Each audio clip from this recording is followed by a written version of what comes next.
Good evening, everybody. It's my privilege to meet tonight and introduce to you Professor Jan Kregel. Professor Kregel is one of the top world experts on what is nowadays called modern monetary theory. It runs also under the heading of functional monetary theory, and it should be seen as opposed to sound finance theory that many of you in the hall have heard before, and some of you were taught at your universities. Now, Professor Kregel at the moment is a senior scholar at the Levy Economics Institute of Bard College and director of its Monetary Policy and Financial Structure program. He also is a professor of development finance in the Ragnar Nurste School and School of Innovation and Governance of Tallin University of Technology, and distinguished research professor, University of Missouri in Kansas. He is a co-editor of the Journal of Post-Keynesian Economics. Professor Kregel taught in various universities in Europe. Among others, we met some 25 years, I think, already ago in Bologna.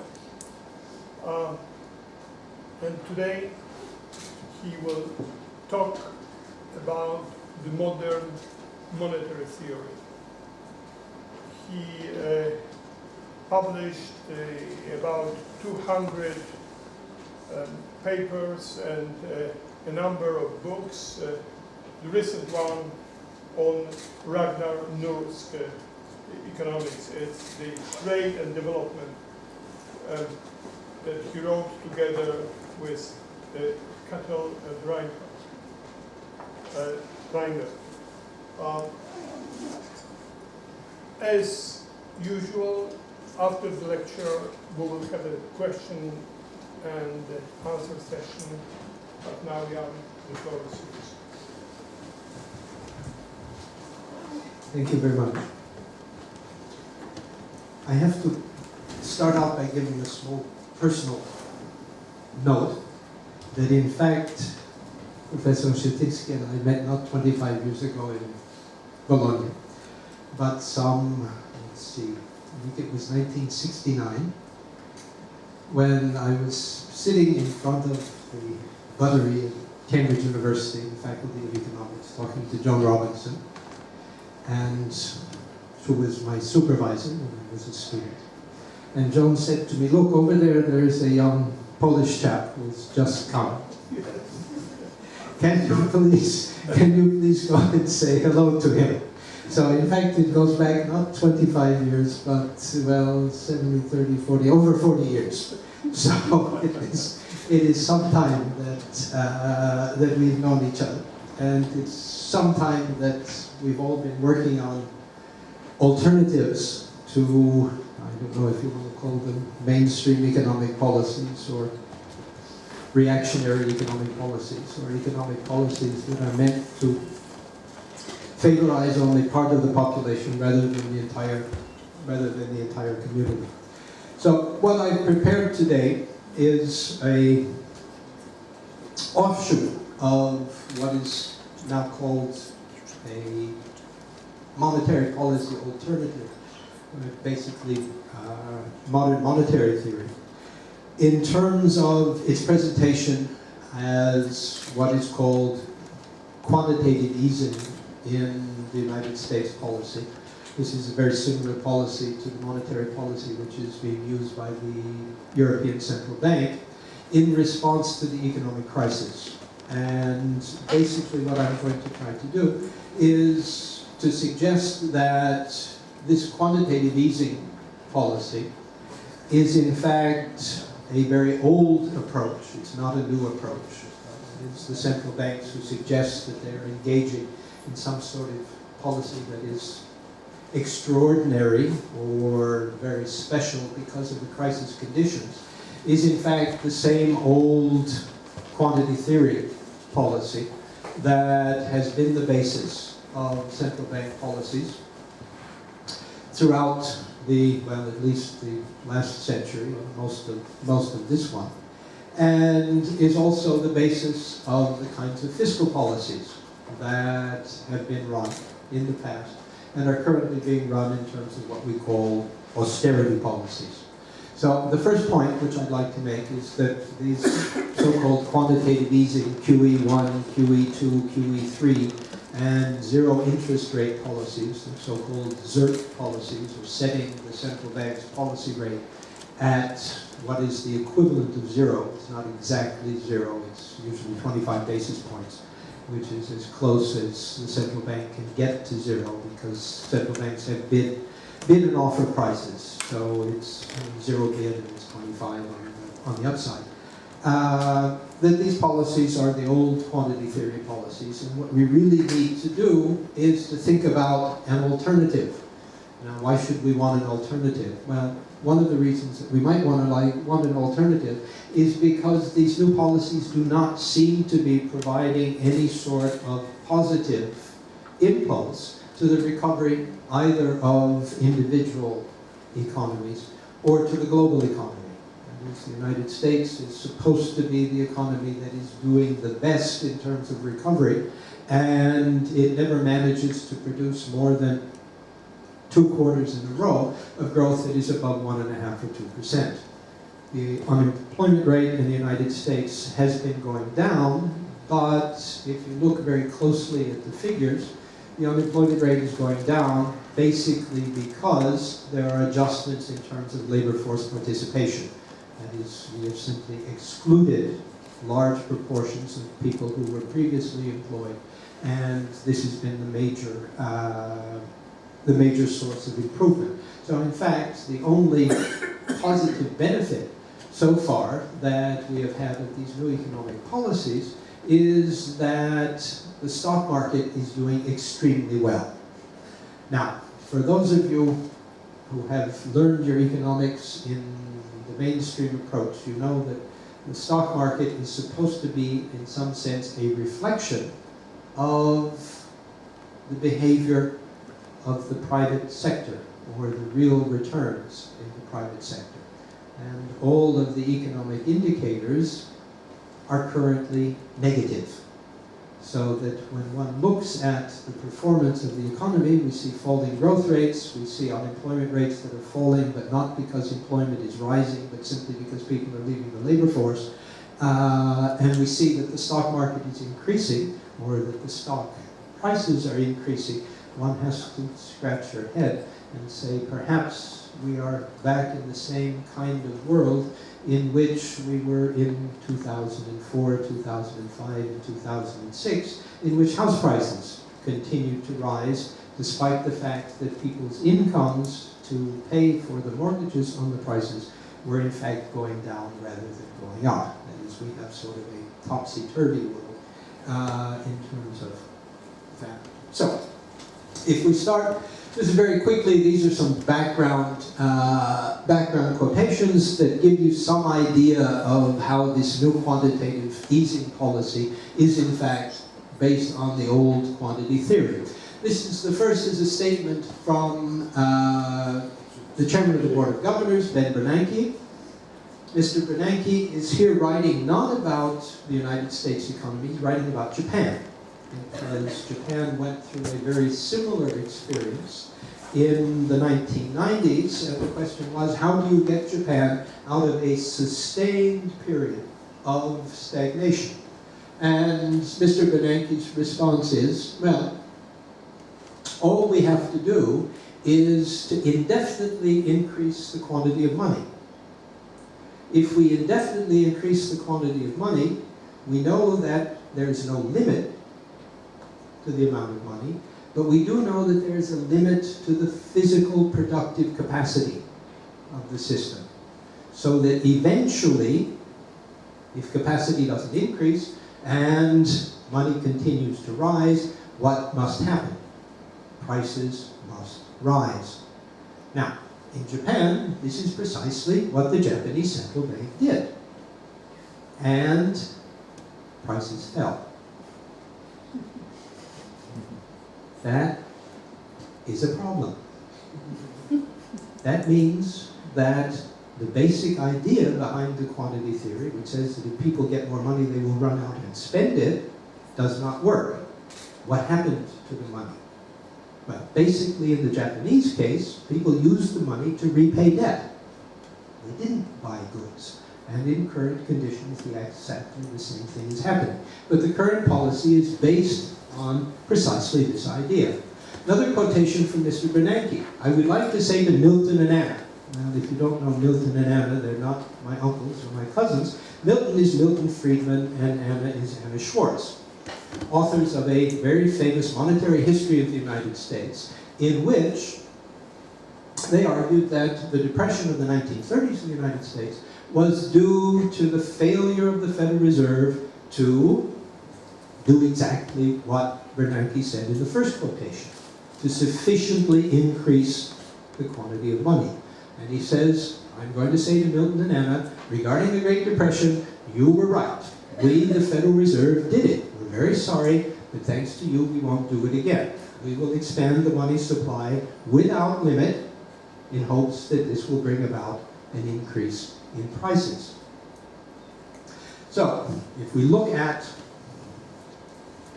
the policy has been to expand the Fed's balance sheet from less than $1 trillion in 2007 to over $3 trillion currently. This is the money that is supposed to go out and buy goods. Where did it go?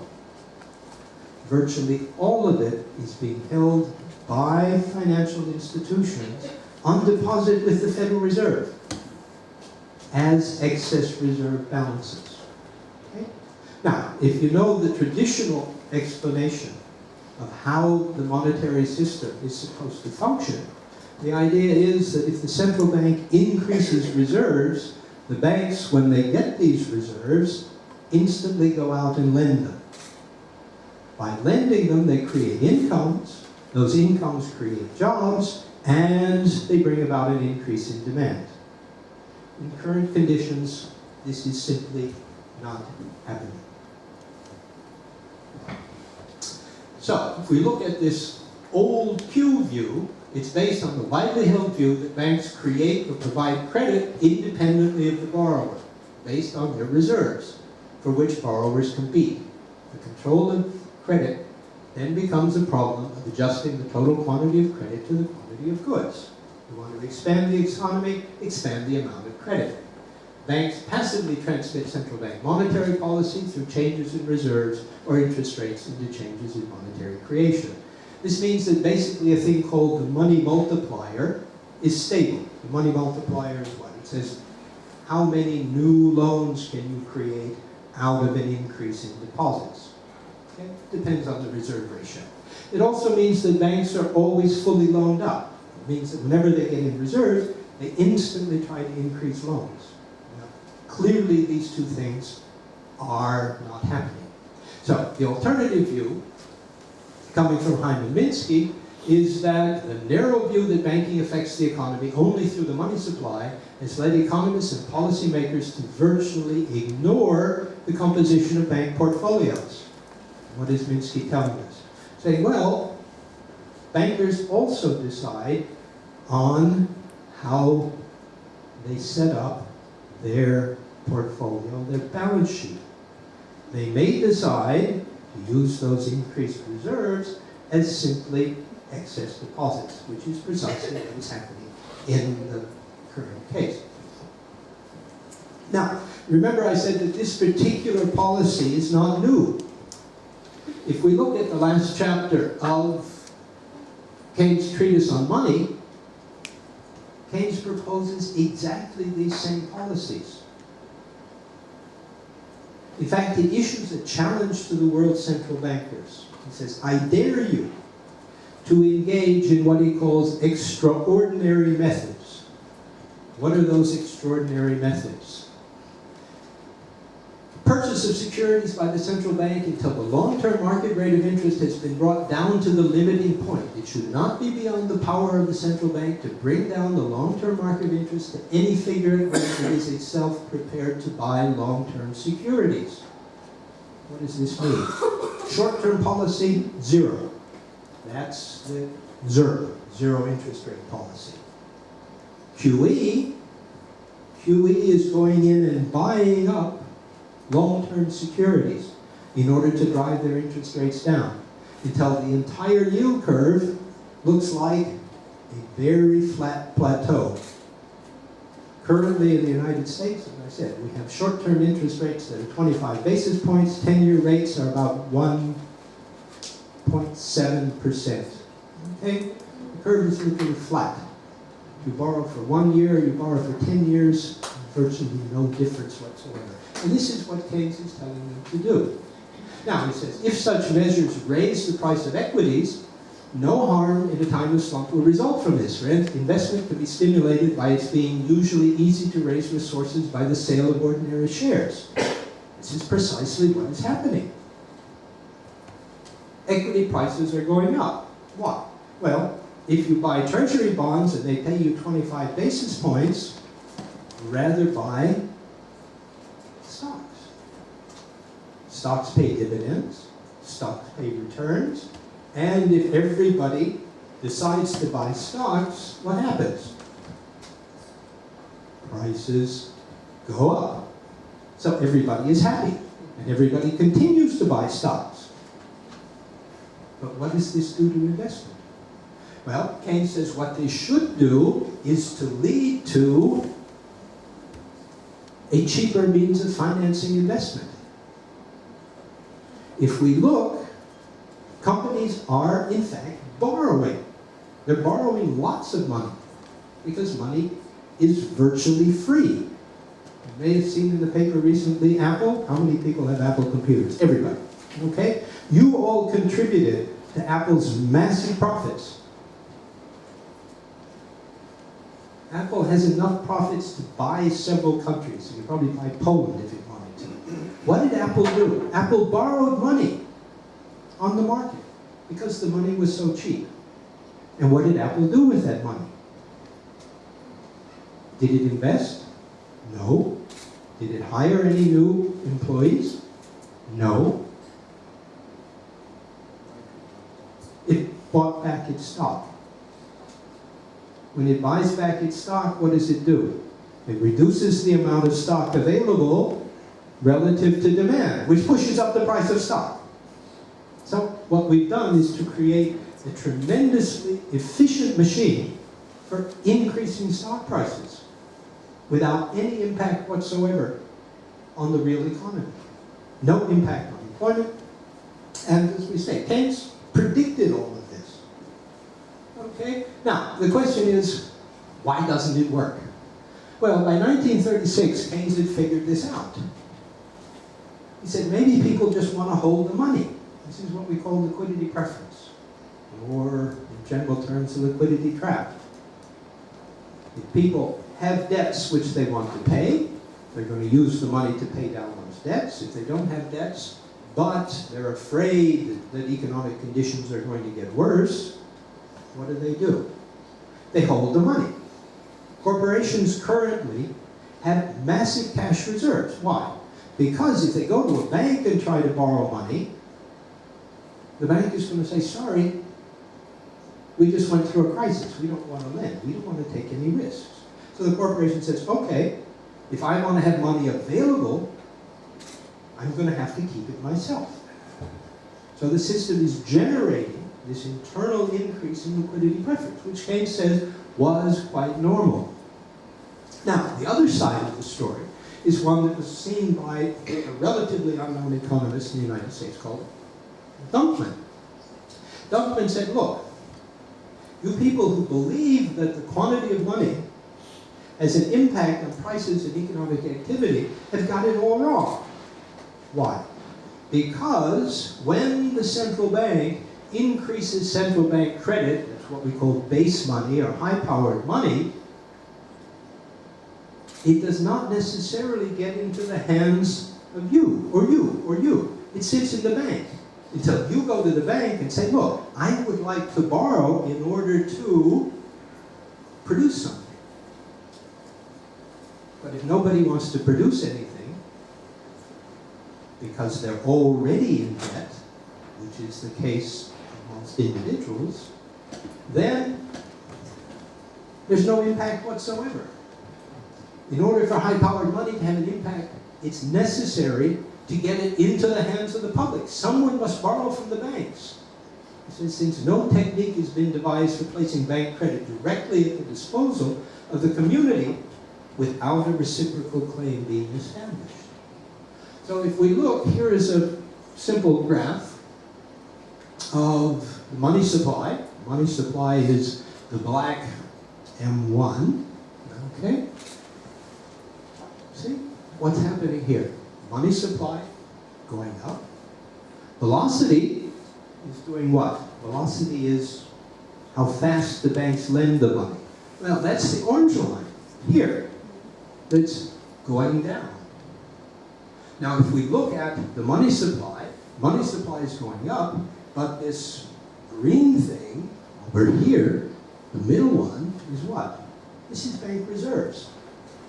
Bank reserves are going up faster than the money supply. So that everything that the central bank creates in terms of its zero interest rate policy and QE policy is simply going straight in to the balance sheet of the banks being held on the balance sheet of the bank. And no impact whatsoever. Now, if we think of this policy, really it's logically incoherent. Logically incoherent, why? Because it says that when you have a depression in which individuals have debts that they can't pay, what kind of policy are you going to use? Well, if you do it in terms of attempting credit expansion, what you're doing is saying to people, well, we know you already have too much debt, you can't pay it, how would you like some more? No, I don't think that's a good idea. So that what Dunkman basically argues is that the policy, the current monetary policy being used, is absolutely the wrong policy in terms of indebtedness. Okay? Now, the response to the policy should be what? Well, if we go back and let's look at quantitative easing, we can say, well, yeah, it was sensible to do this. Why? Well, it was sensible because, number one, households had a whole lot of debt which they didn't want to hold. Now, if you don't want to hold debt, what do? You sell it, or you try to get rid of it. You default. If you default, the value of the debt goes to zero. So, in order to prevent a collapse of the economy, somebody has to intervene in order to buy that debt. Now, in normal conditions, banks and households are always swapping debt and money back and forth. Households decide they want more money, they give the bank some debt in exchange. But when the banks and the households don't want to hold any more debt, who has to hold the debt? Well, there's only one institution that can do that, and that's the central bank. And this is precisely what we saw. Okay?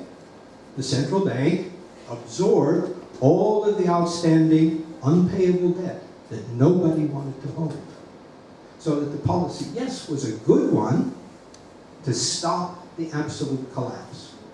But it's not a policy that brings about recovery. That policy on its own can't do that.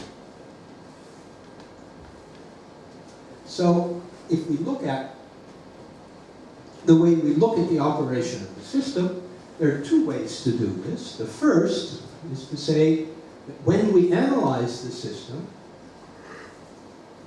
and this is what I'm calling the new Q, we have to reverse the way we look at the way banks operate. Okay? instead of the banks taking in money and lending it out, we have to realize that banks first lend money, okay, and then they try and find a way to finance it. This means that if we look at the way banks operate, it's the demand for credit that is the motive force in the system. If there's no demand for credit, then the system cannot function. According to Tallin, we must learn to think of a bank's balance sheet from assets to liabilities rather than from liabilities to assets. That means it's the people who want money who determine how much is created. If there's no demand, it doesn't work. So if we look at the way Minsky looks at the operation of the system, he says it runs from individual going to the bank says, yes, I will lend to you, it creates a demand deposit, and that demand deposit can be spent. Okay? Now, from this particular point of view, what you do is you create a system in which the firm goes to the bank and says, I would like to produce hula hoops or horns or whatever, and I'm going to hire labor to do this. The bank says, fine, I will take your IOU, and in exchange I'll give you a deposit. The firm takes that deposit, uses it to pay the workers. The workers in the firm then take that deposit and use it to buy goods and services. Eventually, the firm has to get back a sufficient number of deposits to repay the bank. Okay? So that the stability of the system depends on two things. First, you have to have businessmen who believe that they can sell their output, and that's what generates the demand for credit. And secondly, they have to be able to confirm, what we call validate those expectations, and to get back from the general public a sufficient number of deposits to pay the loans. Because if they can't pay back the loans, then they default, and the bank is in difficulty. So the entire key comes from where? Well, the entire key comes from the cash flows from business activity that provides the income to service and repay those loans.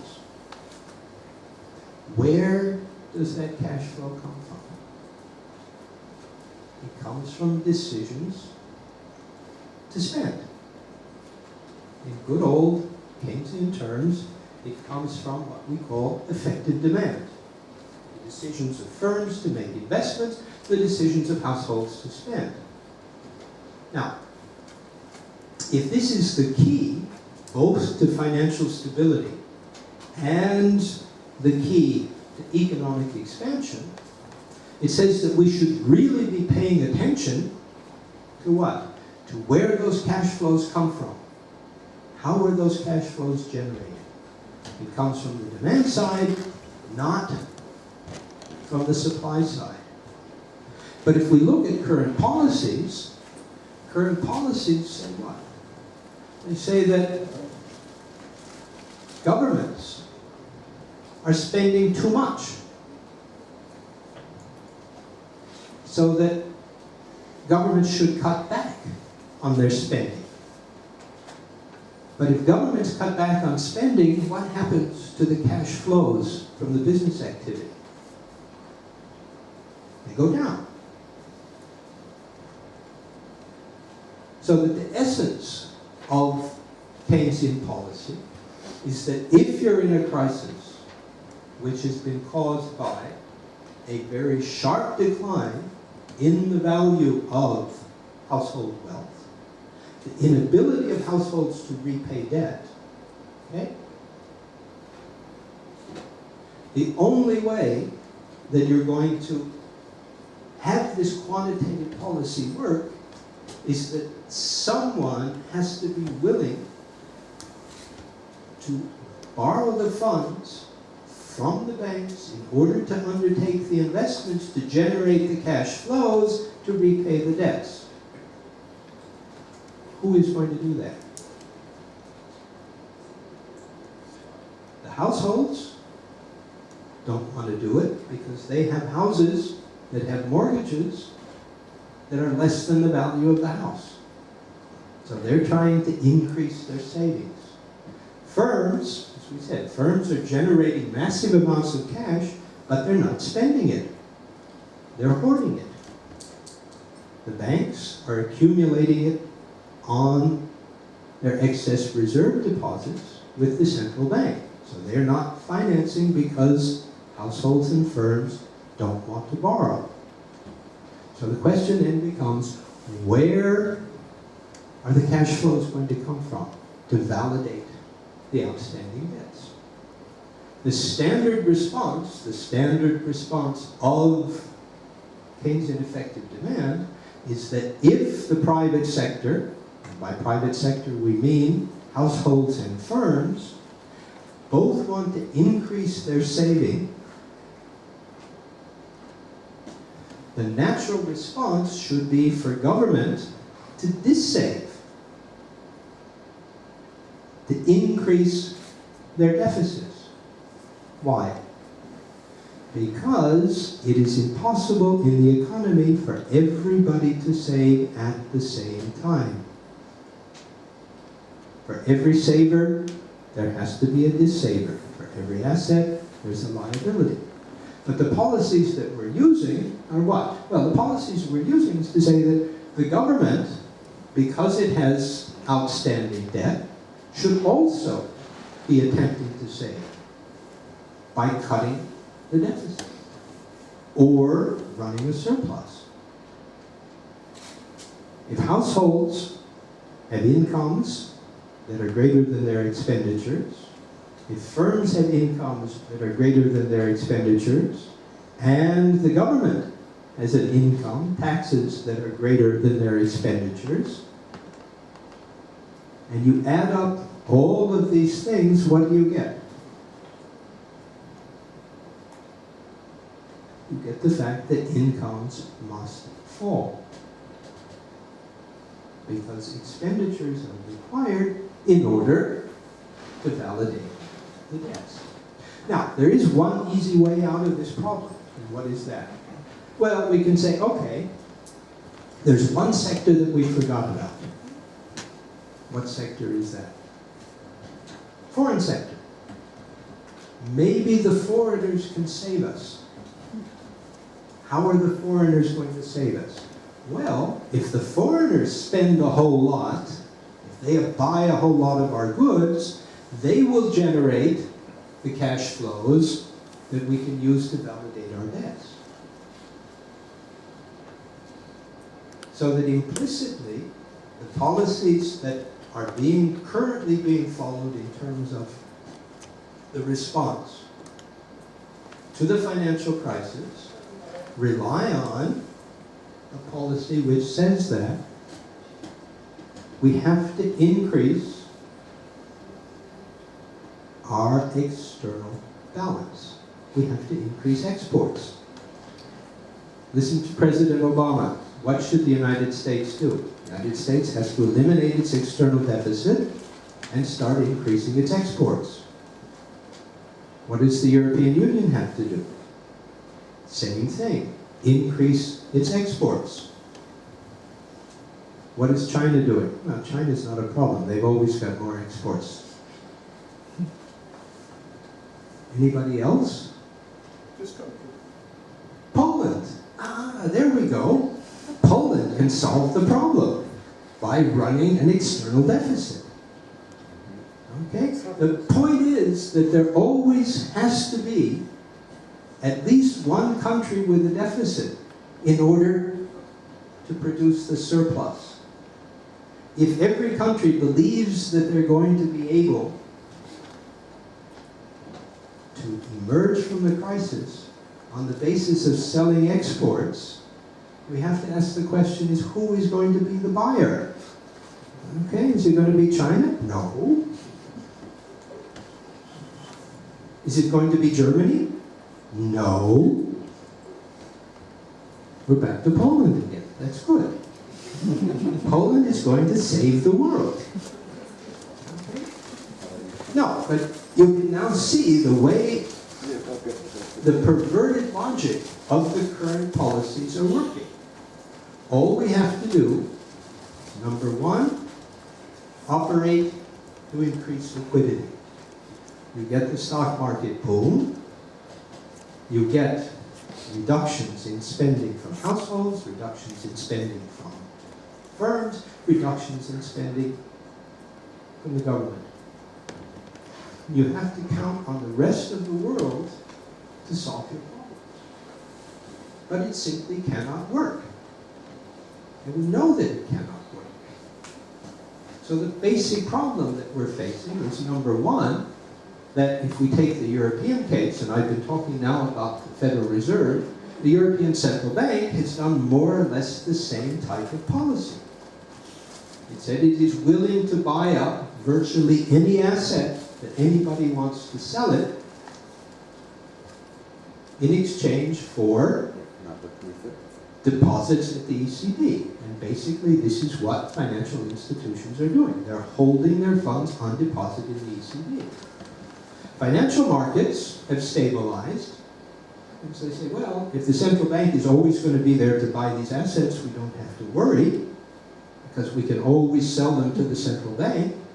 So if we look at the spreads between, say, Spanish, Italian, Portuguese, even Greek bonds, relative to German bonds, these spreads have gone down to extremely low levels. Okay? But what is happening to growth rates and what is happening to unemployment rates? Unemployment rates continue to rise and growth rates continue to fall. Why? Because governments continue to cut spending, and households continue to cut spending, and firms continue to cut spending. And the external surplus is not increasing. It is increasing, by the way. It's not increasing rapidly enough in order to offset. Okay? Because when I said the US was going to generate a surplus, this will never happen. Okay? The US, in current conditions, is absolutely outside of any distinct possibility. The difference is that the US deficit, which will always be a deficit, will be much smaller than it has been. And it's much smaller than it has been because of the low activity it's been. So we end up with the result that, and this was Keynes's response, if we go back to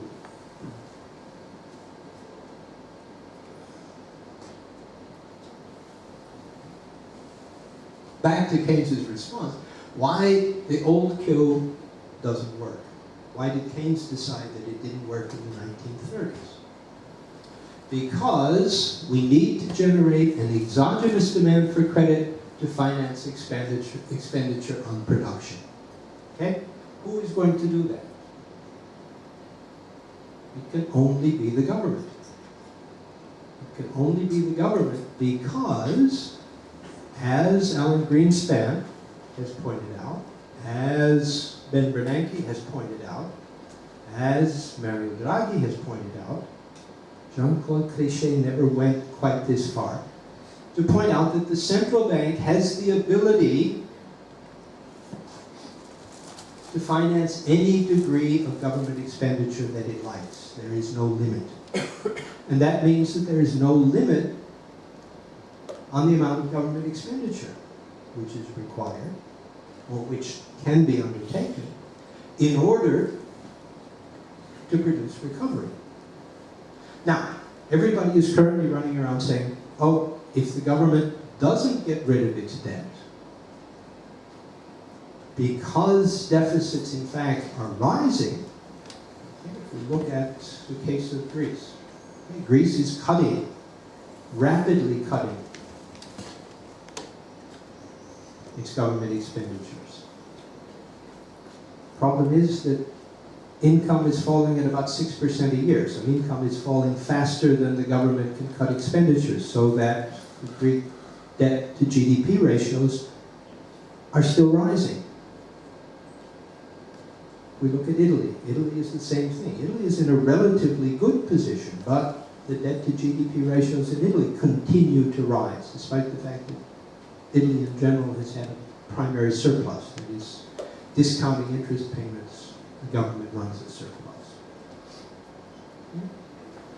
So that if in fact there is no limit on indebtedness, it used to be the case that as a result of a paper that was produced by Ken Rogoff and Carmen Reinhardt, that they put forward this idea that when debt to GDP ratios got above 90%, that somehow or other growth would be impeded. Well, that was a nice story, and it was a story which was used by most governments to justify the fact that they should not respond to the crisis by generating the exogenous demand that was required. But it turns out that they made a mistake.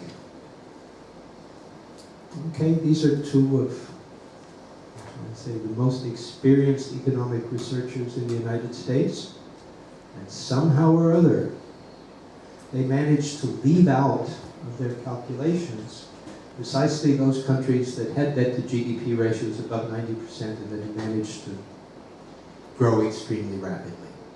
So that if you look at their figures show that there is absolutely no relationship whatsoever between debt to GDP ratios and your growth rate. It can be high, it can be low, it can be anything. In particular, if you think of, take the United States or most any country after the Second World War, debt ratios were extremely rapid, extremely high.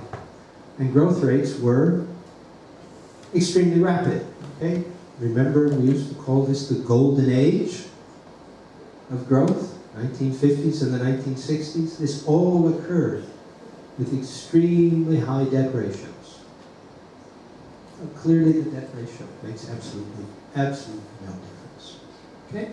So if we look at this basic idea, the old Q, as I say, doesn't work because, as Keynes said, there's no direct transmission from money creation to demand creation. That in a condition in which there is a widespread increase in the propensity to save, and this is a simple way of saying people are paying down their debts. We talk about people deleveraging. Okay, deleveraging means that you're trying to reduce your level of debt. How do you reduce your level of debt? You increase the amount that you save. Okay, this is not a mystery. We've all known this since the beginning of Keynesian macroeconomics. An increase in the propensity to save reduces the level of demand.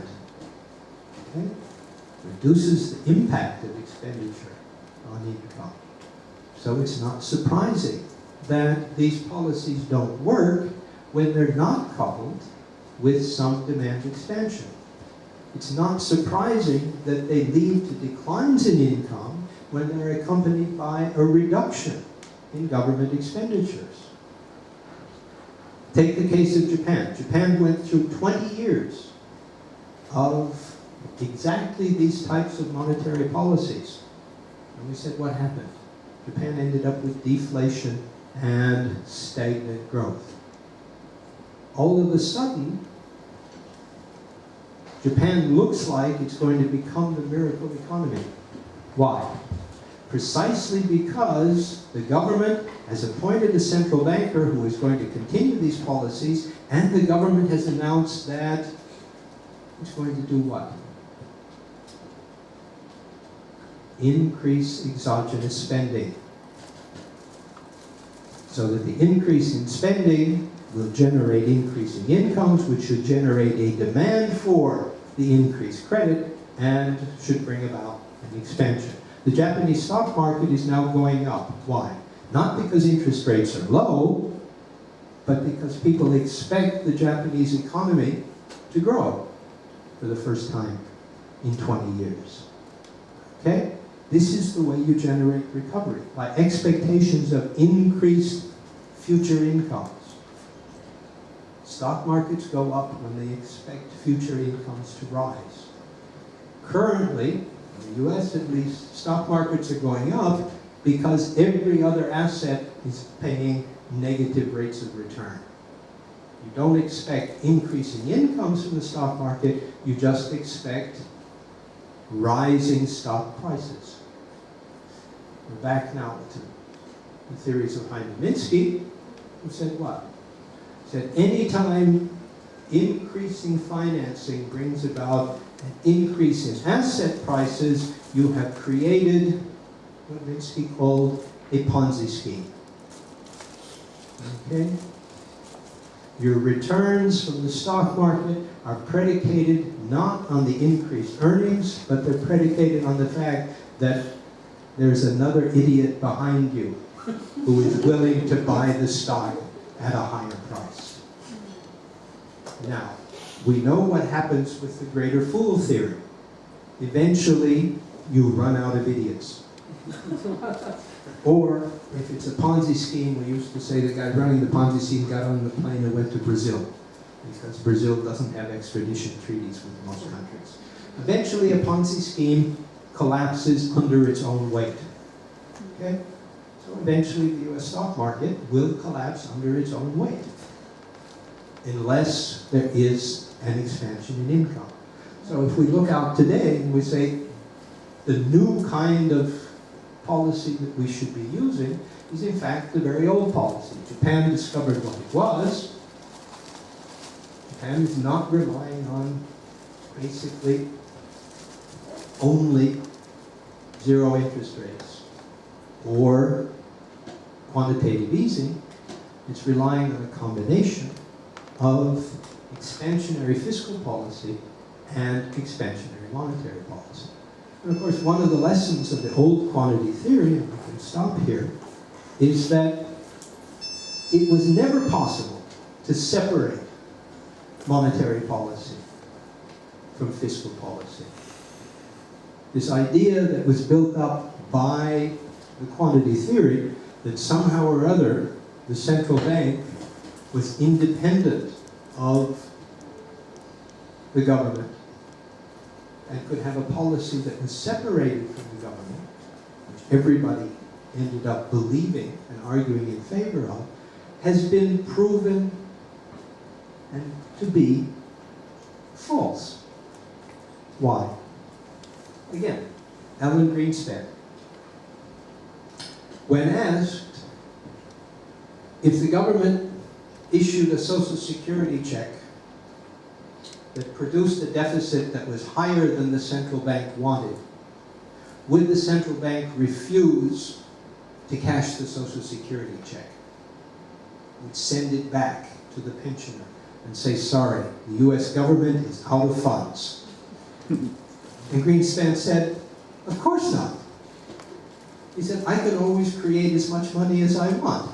Why would I do this? Because if I did it, it would produce a collapse of the financial system. Okay? The central bank always has to fund and finance the amount of expenditures that the government decides. And if they don't, they risk a financial crisis. And what happens in the financial crisis? The central bank always comes back and rescues the institutions that are in difficulty. Okay? So the basic point that we're trying to make is that this current Q theory is a theory, again, relies on the separation between monetary policy and fiscal policy. We can have monetary policy that produces tons of liquidity, but our fiscal policy is going to be one that balances the budget. It won't work. It can't work. The two policies have to work together. They have to be supported.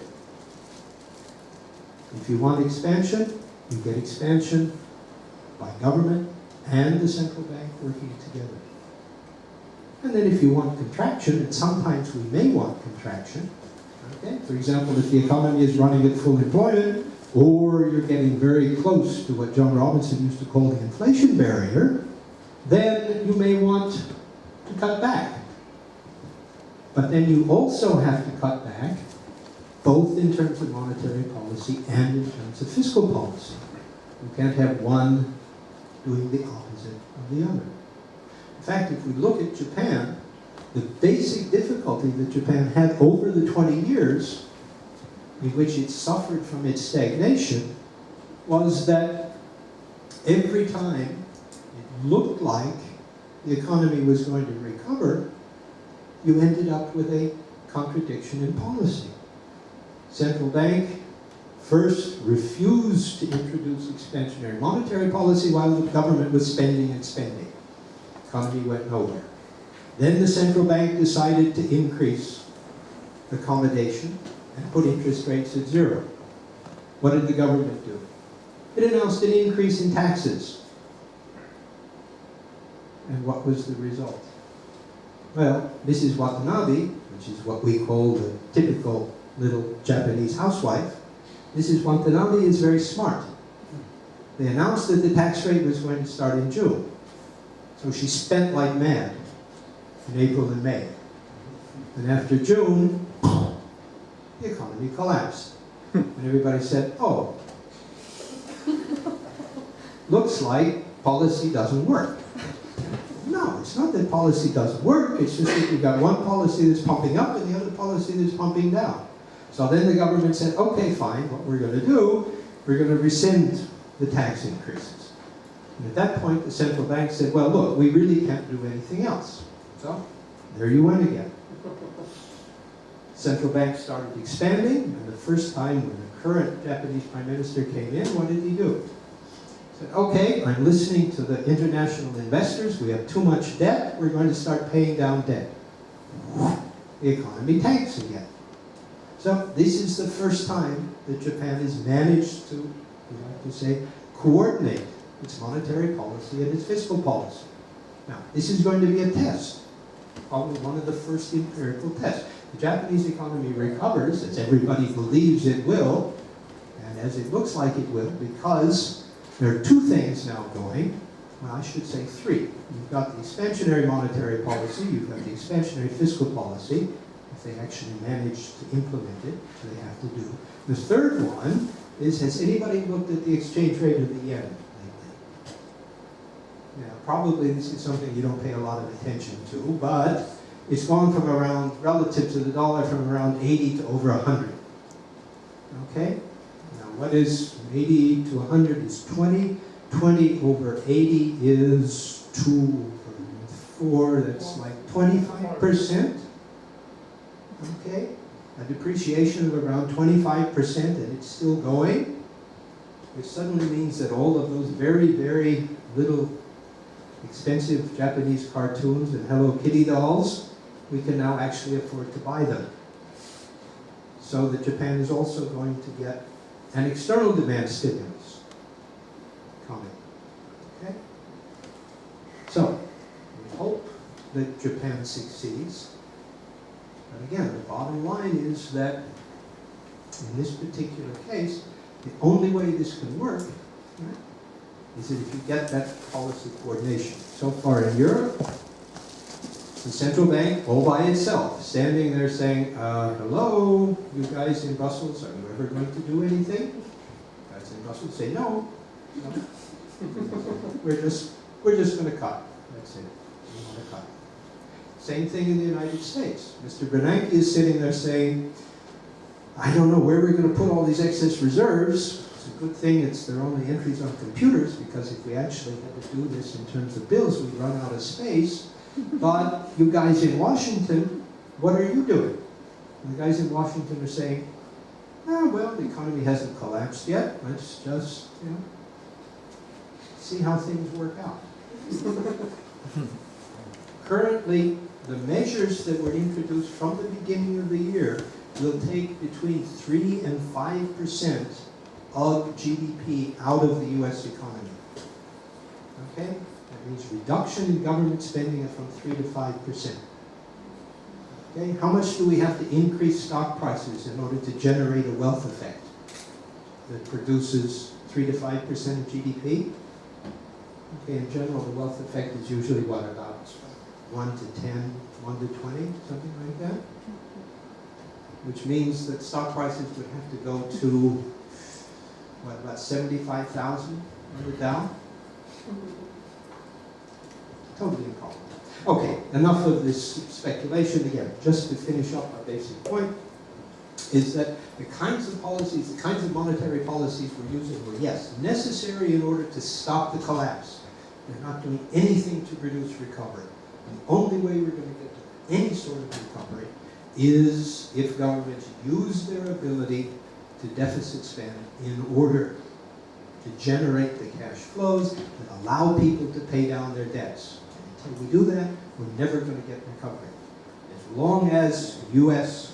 homeowners are sitting there without the incomes to pay their mortgages, they're never going to spend again. And until they start spending, nobody is going to invest to sell them stuff or to produce them stuff that they can't sell.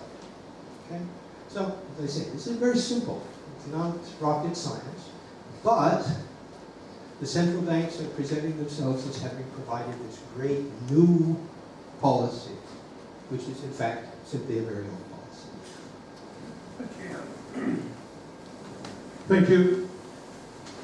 Now we come to questions and answers. Who wants to take the floor? Yes, please. We shall take 3 questions and then answer. Yes. Yes. This gentleman. Yes. Do we just talk? The mic is.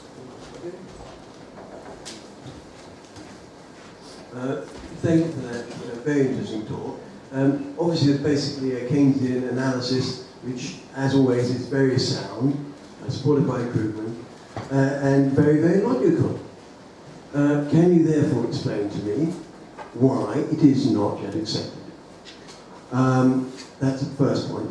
The second point I would ask is, to what extent do you think the increased inequality in society has contributed to the lack of demand, which has in turn had the consequences you refer to? And the third point is, how do you deal with the psychological problem, because I'm from the Institute of Psychology, the psychological problem which people say that we can't, we've got to get borrowing down, because it basically appears to be a psychological barrier.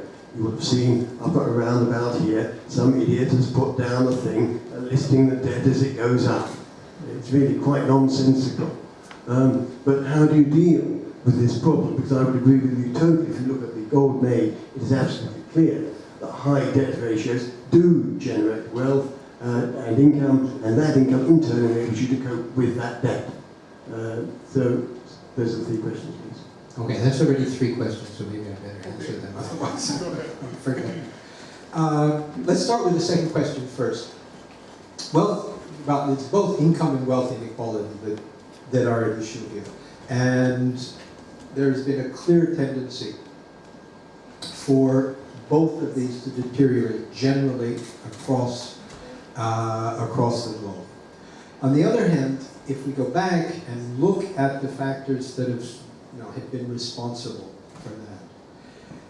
In the 1970s, there was a book which was produced by Andrew Glynn and Bob Sutcliffe, which talked about the profits crisis. And profits had, in that stage, reached an absolute minimum in terms of the post-war period. And people started to argue that this was the cause of the low